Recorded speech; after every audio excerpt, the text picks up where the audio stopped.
Hi hello నమస్తే welcome to our channel. ఈ రోజు క్రైమ్ అప్డేట్ తెలుసుకుందాం. ఈ రోజు నాతో పాటు ప్రముఖ సీనియర్ జర్నలిస్ట్ జగదేవ్ గారు నాతో పాటు ఉన్నారు. సార్తో మాట్లాడదాం. నమస్తే సార్. నమస్తే అమ్మా. సార్, విజయశాంతిరెడ్డి ఆత్మహత్య కేసులో అసలు చిక్కుముడులు వేయడం లేదు. అంటే లేటెస్ట్ అప్డేట్ ఏంటంటే ఆవిడ సెకండ్ ఫోన్ ఏదైతే ఉందో అది దొరికింది, అది మిస్ అయింది అని చెప్పేసి వార్తలు వస్తున్నాయి. అలాగే ఆవిడ్ని కావాలని ఎవరో బెదిరించారు అనే ఆరోపణలు కూడా వినిపిస్తున్నాయి. సో దీన్ని ఎలా చూడొచ్చు అంటారు?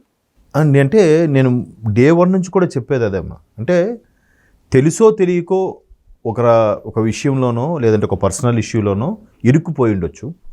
సో దాన్ని ఛాన్స్గా తీసుకొని ఎవరైనా బ్లాక్మెయిల్ చేసి ఉండొచ్చు. అది బయటికి చెప్పుకోలేక, కక్కలేక, మింగలేక దానికి ఇట్లాంటి ప్రేరేపితం అవుతుంటాయి ఆత్మహత్యగా. ఎందుకంటే అవి కూడా ఒక వితిన్ తక్కువ పీరియడ్లోనే జరుగుంటాయమ్మా. ఓవర్ ఏ పీరియడ్ జరగవు. ఎందుకంటే మొన్న ఒక ఇంటర్వ్యూలో కూడా చూశాను, ఒక పెద్ద అని చెప్తున్నారు, రిటైర్డ్ ఐపీఎస్ ఆఫీసరు, ఈ సైబర్ క్రైమ్ సంబంధించి ఇద్దరు వైఫ్ అండ్ హస్బెండ్ సూసైడ్ చేసేసుకున్నారంట. వాళ్ళిద్దరికీ కలిపి 2.5 లక్షలు 3 లక్షల జీతం ఉన్నా కూడా, ఎందుకంటే వాళ్ళది ఏదో బెడ్రూమ్లో ఉండే సిస్టమ్కి ఉండే క్యామ్ కూడా హ్యాక్ అయ్యి వాళ్ళు బెడ్రూమ్లో ఉండే విషయాలు కూడా బయటికి లీక్ చేసి నీకు మీ ఫ్రెండ్స్కి షేర్ చేస్తాను, నువ్వు ఎంత కొట్టు అంత చేయంటే ఆఖరికి అప్పటికే వాళ్ళు 1,70,00,000 వరకు కూడా పే చేశారంట. ఇంకా వాళ్ళ ఫ్రెండ్స్ కూడా ఆ వీడియోస్ షేర్ చేసి ఇంకా డబ్బులు అడుగుతుంటే ఇంక ఎక్కడి నుంచి తెచ్చిస్తాను, ఇంకా బలహీన క్షణం వచ్చి ఏంటి ఈ బతుకు అని చెప్పి వాళ్ళు సూసైడ్ చేసుకున్నారు ఇద్దరు కూడా. పాపం ఇంక వాళ్ళిద్దరి మధ్యన గొడవలు లేవు, ఎటువంటి అప్పులు లేవు, ఏ ఎలిగేషన్స్ లేవు. అలాగే ఇక్కడ కూడా ప్రాపర్ ఇన్వెస్టిగేషన్లో ఒక్కొక్కటిగా బయటకు రావచ్చు.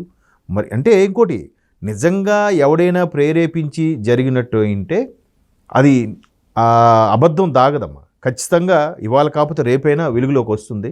తప్పు చేసేవాడికి, నేరం చేసేవాడికి పనిష్మెంట్ ఏంటంటే చిన్న క్లూ అయినా వదిలేస్తాడు. వాడు చాలా పకడ్బందీగా చేశాను అనుకుంటాడు, బట్ ఎక్కడో చిన్న లీడ్ అయినా వదులుతాడు. ఆ ఒక్క లీడ్తో తీగలాగితే డొంకంతా కదులుతుంది. మేబీ నేను అనుకోవడం పరువుకు సంబంధించిందో లేదా పర్సనల్ విషయానికి సంబంధించిందో అయి ఉండొచ్చు. మేబీ అంటే తప్పుగా అనుకోవద్దు. ఈ రకరకాల అంటే ఇవాళ రేపు అందరికీ చాలా కొన్ని పర్సనల్ షేర్ చేసుకోలేని ఉంటాయి. ఇప్పుడు కొన్ని ఎలా ఉంటాయంటే బాగా స్నేహితులు, క్లోజ్ ఫ్రెండ్స్ ఉంటారు చాలామంది, కానీ ఒక్కడితోనే అన్నీ పంచుకోగలం, అందరితో అన్నీ చెప్పుకోలేం.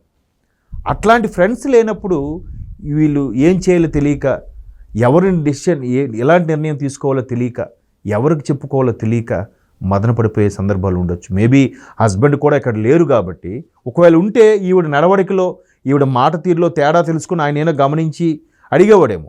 ఆయన ఎక్కడో దుబాయ్లో ఉండడం వల్ల పిల్లలు చిన్నవాళ్ళు, వాళ్ళకి ఏం తెలుస్తుంది, వాళ్ళకి అనుభవ రాహిత్యం కదా. సో మొత్తానికి ఏదో పర్సనల్గా ఉంది, దానివల్లే ఆవిడ ఇంకా భరించలేక ఆ నిర్ణయం తీసుకుని ఉండొచ్చు.